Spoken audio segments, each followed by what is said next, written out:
My name is Vince Staples. I'm from Long Beach, California, and I make rap songs. The first time I found my voice, I'm not even sure if I found my voice still. You know what I mean? That's a difficult thing to, try to grasp. I feel like I found my purpose, or not even really my purpose, my commitment. Like, you gotta have a commitment to something or someone when you do this. So I feel like I found my commitment is to it. And I feel like I was surrounded with the right people more than anything. That's why I said earlier, the commitment to certain people. Like, a lot of people saw what I could be or what I should be before I did. So I never really had that moment until I saw that, a lot of people believed in me doing something, so I might as well, give it a shot and see how that turns out. How I got discovered in the general sense of, just from fans or whatnot, or followers, or whatever you want to call them, was I was on the first Earl Sweatshirt project. When I turned 18, I put a mixtape out just because, and I did pretty well. Put out another mixtape, then I met up with Mac Miller, and me and Mac Miller did a mixtape, and that mixtape led to me being signed. My management team was, instrumental in everything that leads to me being where I'm at today. Because if it was not for my management team, I wouldn't be making music. The main difference between being a signed artist and being an independent artist is, if you're on a label, of course you're gonna get, an advance or, a bigger push or different resources.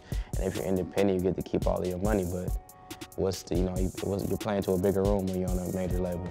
A lot of people are just scared to be on a major label because they don't got it, or they don't feel like they feel like people find excuses for their downfall. You know what I mean? If every single musician or rapper that we look up to that's considered a legend has been on a major label, why is it such a bad thing? The worst thing an artist can do when trying to make it or get discovered is trying to make it or get discovered. You're gonna blow it. Just make music, and if it work, it work. If it don't, it don't. They buying you, they not buying, nothing else. So the more view you put into your music, and your timing is everything, If certain, artists come out today that were big in their time, they wouldn't matter now. Vice versa, like some people couldn't survive in that climate, they couldn't survive in our climate. It just happens. You just gotta have faith in it, and, just really make your story as interesting as it's supposed to be, like it's the story, so. The one thing I do to build my fan base is show appreciation for the people that listen to your music, because we're giving you something, and you get to pick whether you want to pay us or not. We display our whole life, everything we've been through, everything we believe in, and then it's up to you to decide if it's worth your money. I feel like just showing them appreciation and growing with the music, growing with the time, showing them a better or different point of view is really what you have to do, because when people believe in you, they're there forever, and that's why they walk around with the t-shirts with your face on it, like, you know what I mean? It's not because they like a song. Building a brand. I don't really think there is no ideal situation. I think the ups and downs help build the brand and make it what they are.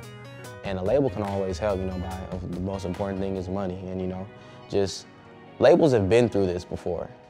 It's funny, my manager said it earlier when we were in the car on the way here, like, the team owners don't change in sports, it's just the team changes. So there's been a you before. They might help you figure out how to make it work. And my goal in 5 to 10 years is to, work for the love of it and not for the necessity of what can come from the work, because I feel like that's what makes it the best. That's always at the beginning or at the end. It's never really, it's kind of the ground out stage where you just try to figure out how to get where you want to get. And I hope to be there within the next 5 to 10 years. So if I get there, it's less about me and more about what I can do for everybody else. Who's not about themselves these days? Just strictly from a rap standpoint. It's me, me, me on every single song, on every single, situation. So I feel like it's just, you need more people that give back, because, you can be successful and be from the community and do these certain things, and you can matter then, but once you leave, you're gone, you don't matter anymore.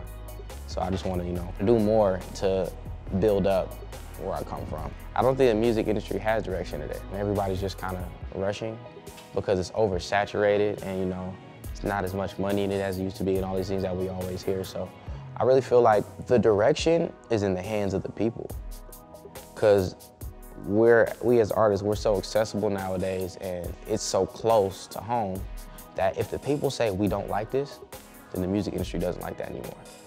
If the people say we do like this, then that's the direction. I do what I do because somebody believed in it and told me I should, and it was just, a better alternative, because I didn't have nothing before this.